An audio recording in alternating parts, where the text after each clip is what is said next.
No me puedo olvidar que tengo el invitado al columnista en línea, al doctor Juan Cárdenas Herrera. ¿Es así, Herrera? Buenas tardes. Cárdenas, ¿cómo te va? Sí, así es, buenas tardes. ¿Cómo Todo va todo? bien. Acá con mucho calor. ¿Me oyes? Espectacular. Ah, bueno. Te decía acá bien con mucho calor. Al contrario de ustedes que tienen un poco de frío, ¡Ah! acá tenemos mucho calor. Y Pero todo bien, vos tuviste hace pocos días por Uruguay. en armonía.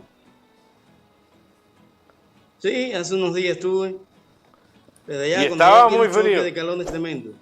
Pero bueno. Ah, sí. Sí, lo importante es la unión desde la perspectiva espiritual, y es lo más importante, más que las temperaturas ambientales. Vamos a arrancar con la columna. Y como tengo unas cuantas cosas para decirte, en realidad te voy a preguntar, la voy a sintetizar, una serie de preguntas que tengo armadas por acá, pero la voy a sintetizar porque no voy a leer todo esto. Pero sí, porque algo habíamos hablado el otro día que tiene que ver con la explicación de las radiaciones y ionizaciones que recibe nuestro cuerpo y a veces no sabemos cómo ni de qué manera protegernos y si lo estamos haciendo bien o mal, que tiene que ver con la radiología.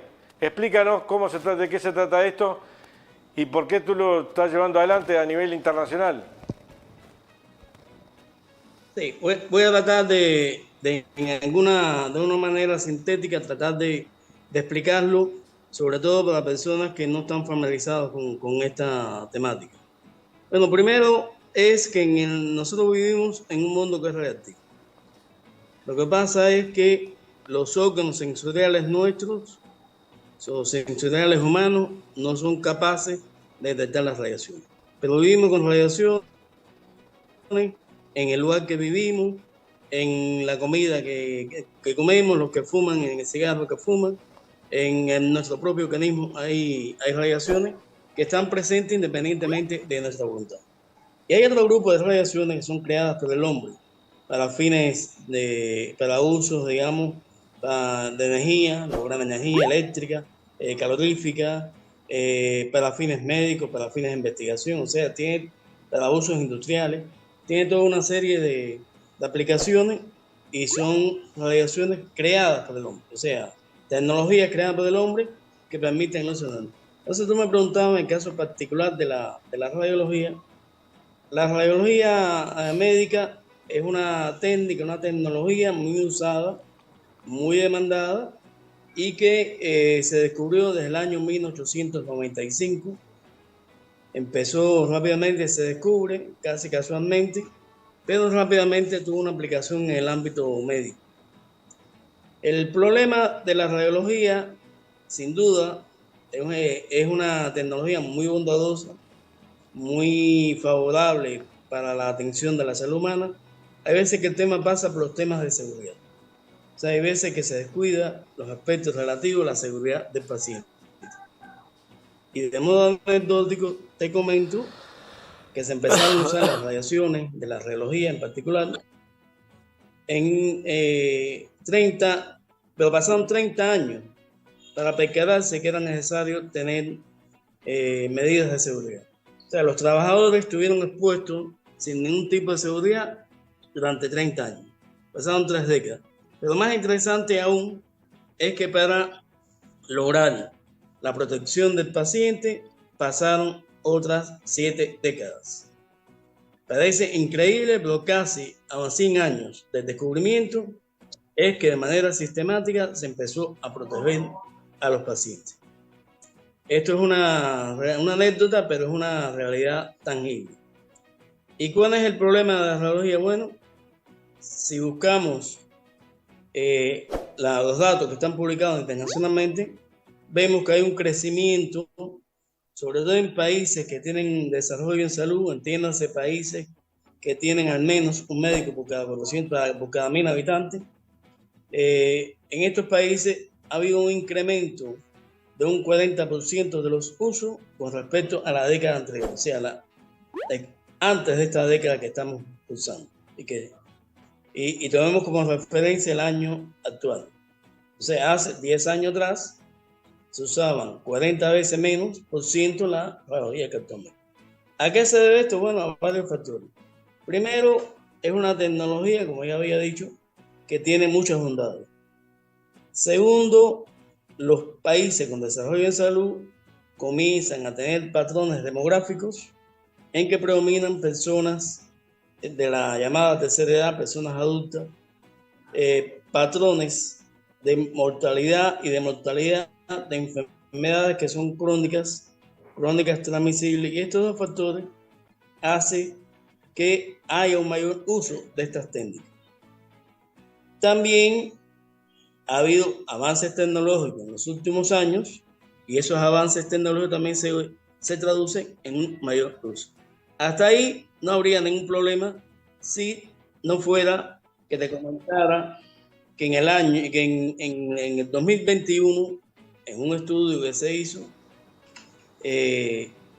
se estimó que se hacían alrededor de 400.000 millones de estudios de radiología.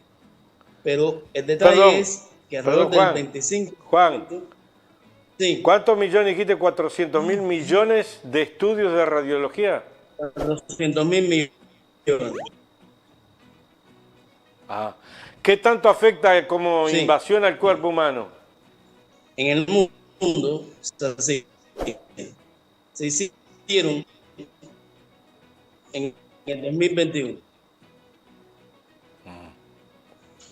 Pues sí, es beneficiosa, el riesgo es bajo, pero cuando se incrementa tanto el uso, si no se toman medidas adecuadas, y si no son controladas las dosis a que se pone a trabajar, pueden producirle algunos daños. Pero te digo, de estos 400.000 estudios se estima que alrededor de un 25%, y hay quien dice que hasta un 50%, no tienen utilidad clínica. Es decir, que no hay un uso justificado, hay un uso irracional. Y por ahí está la dinámica. O sea, el tema pasa porque se justifiquen adecuadamente los estudios, y aquellos estudios que sean en condiciones en que las dosis a las personas no sean extremadamente altas, sino que sean las dosis necesarias. Esto no quiere decir que no se hagan los estudios. Lo que se trata es que se hagan estudios de manera racional y con dosis adecuadas a las necesidades, no más allá de eso. Esa es la gran problemática, Juan, en el mundo. Juan, ¿por qué es que se abusa o se podría hacer un abuso en cuanto al uso de la radiología? ¿Por negocio o por decir rápidamente me saco un tema arriba? Mira, te voy a contestar porque es muy interesante lo que me preguntas. Que la radiología era un ritual tranquilizador porque todo el mundo se quedaba quieto. El paciente, le tocara o no le tocara, aceptaba lo que el médico le prescribía, el médico se queda tranquilo porque prescribe el estudio, y el que hace el estudio se queda tranquilo porque lo hace. Pero las causas, hay veces, de esos estudios injustificados que había dicho anteriormente, hay varios factores. Hay veces que es la presión del paciente, hay veces que se indican por razones de lucro, hay veces que se hacen los estudios demasiado frecuentes, hay veces que los estudios, cuando se indica el estudio, no se da toda la información necesaria para que puedan hacer el diagnóstico, y todos esos factores, de una forma u otra, son los que inciden en que haya un alto número de estudios no justificados. No sé si eso ya lo había. No, justamente fue la parte que se cortó. Continuamos. Vamos arriba. Entonces, ese es un problema. El otro problema, hay veces que los parámetros técnicos del equipo no se usan de una manera adecuada, y esto hace que las dosis a los pacientes sean mayores que las necesarias. Y no se trata de bajar dosis a ultranza, porque si baja mucho las dosis, la imagen, que es lo que tú quieres lograr del paciente, de la patología que tiene el paciente, no la vas a lograr con una calidad determinada. Y eso va a implicar entonces que te van a tener que repetir en el estudio. Lo que se trata es de buscar un balance en que las indicaciones sean racionales y que esas indicaciones se hagan con una dosis de exposición adecuada, la dosis necesaria, la que justamente necesita el paciente, no más allá, para evitar otro tipo de complicaciones. No sé si con esto logro... Sí, yo por lo menos lo entendí, que ya es mucho que yo entienda. Juan, ¿qué costo operativo tiene hacer una buena radiología y tener... ¿Qué costo operativo tiene para una mutualista o para una entidad del Estado hacer más o menos uso de la radiología? Estoy hablando de costos económicos. Bueno, la radiología para una institución hospitalaria es una partida presupuestada cara. Yo no sé cuánto cobrarán en Uruguay a los pacientes, pero la radiología es cara en el mundo entero. Las técnicas radiológicas cuestan bastante, porque un equipo de esto de radiología es bastante costoso. Y al hacerse tantos estudios, el costo es elevado. Porque es el costo en adquisición de equipamiento, en crear instalaciones para que ese equipamiento funcione, en mantenimiento, en personal que atienda eso. O sea, el costo de la radiología es una partida presupuestada bastante cara en el mundo.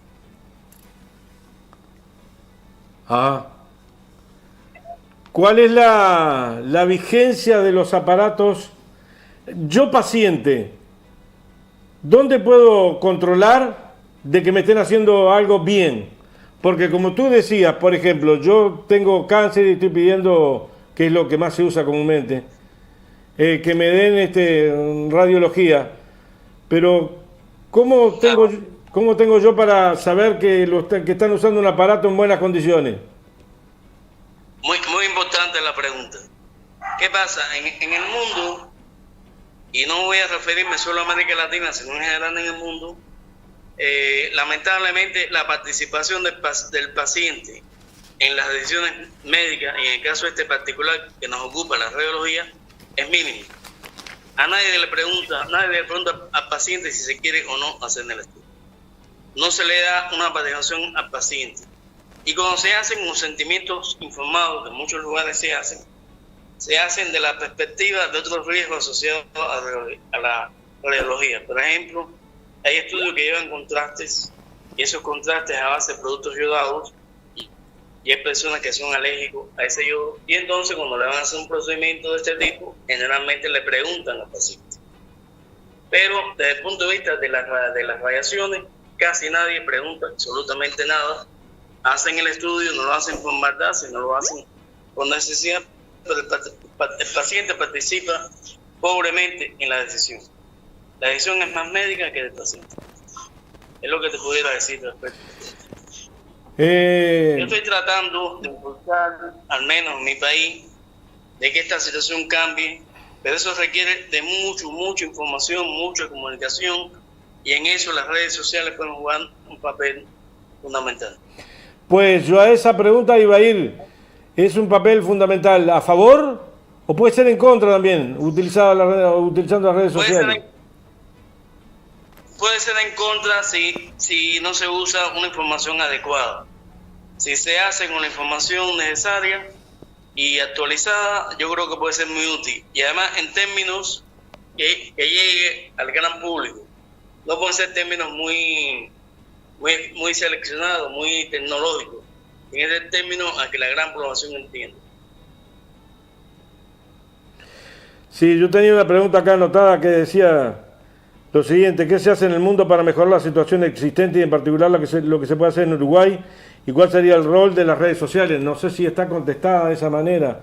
A mí me quedan algunas dudas porque yo lo primero que hago cuando me voy al médico y me dicen alguna enfermedad, lo primero que hago es meterme en una red, en el Google, en el Dios Google. ¿Qué dice sobre tal cosa? ¿Y eso es información? Yo creo que sí, es una forma. No siempre Internet tiene las mejores informaciones, pero yo creo que el paciente tiene que jugar un rol más activo de lo que actualmente se está produciendo en el mundo. En el mundo el paciente es bastante pasivo, por lo menos en el tema de la radiología.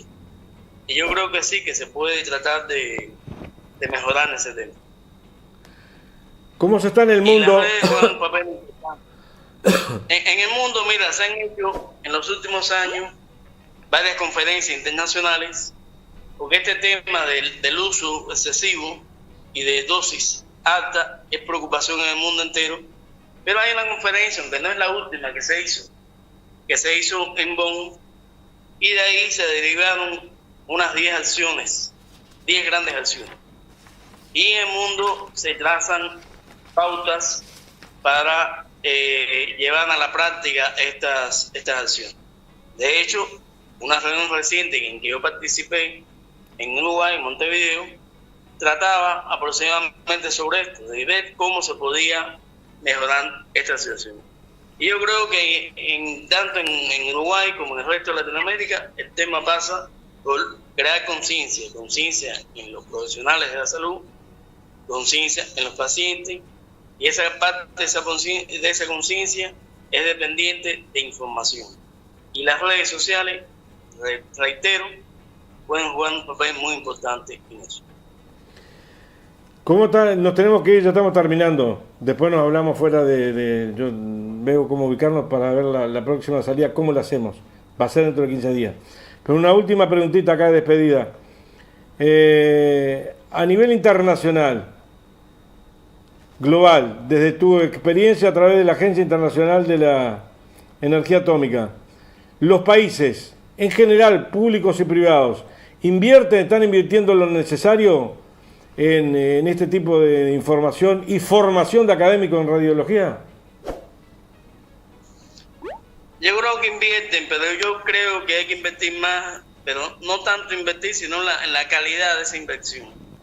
Hay un tema, por ejemplo, que es para mí una gran preocupación. En las carreras de medicina, estos temas no se abordan, ni en América Latina y en Europa, hasta después del accidente de Chernobyl no se tuvo en cuenta. Y entonces, si el médico no se forma en estos temas, va a ser muy difícil que aunque se inviertan, se lleve a la práctica estas acciones. ¿La inversión para estos temas es solamente con la academia o con las universidades locales de cada país, o hay una línea internacional de cómo aplicar y trabajar? Hay una línea internacional. Aquí tienen que participar las universidades con un papel importante, los ministerios de salud también, porque tiene que haber políticas públicas encaminadas a estas cosas. Y hay un gran movimiento, pero todavía es insuficiente. Hay que trabajar mucho en esa dirección. Una pregunta a un televidente por acá que dice, preguntar al doctor Cárdenas el riesgo que tienen las mamografías que se utilizan en Uruguay para diagnosticar el cáncer prematuro. Bueno, yo puedo comentar que yo estando en Uruguay, vi en la televisión un anuncio, no recuerdo qué clínica, en que estaban haciendo un llamado a hacer diagnósticos, digamos, proactivos del cáncer de pulmón. Y estaban solicitando que la gente participara para hacer estudios de tomografía. La tomografía es una técnica muy buena, da altas dosis, hay que usarla de una manera racional. Pero a mí me llamó la atención eso, que estaban haciendo el tema de cáncer de pulmón, parece que es un tema importante en Uruguay, y están haciendo un llamado que la población se uniera a un estudio que iba a ser masivo y de manera proactiva para el diagnóstico de cáncer. Creo que es una buena política. Habrá que tomar medidas para que las dosis de radiación no sean excesivas. Se asocian eso a un programa de seguridad alrededor. Juan Cárdenas, nos reencontramos en 15 días. Te agradezco enormemente el sacrificio que haces para poder salir en vivo en Andares. Te lo agradezco de corazón y te lo agradecen los televidentes. Bueno, muchas gracias a ti por toda la oportunidad. Y gracias a todos que lo que están oyendo este programa. Mira los gracias. comentarios por allí más tarde. Dale, un abrazo.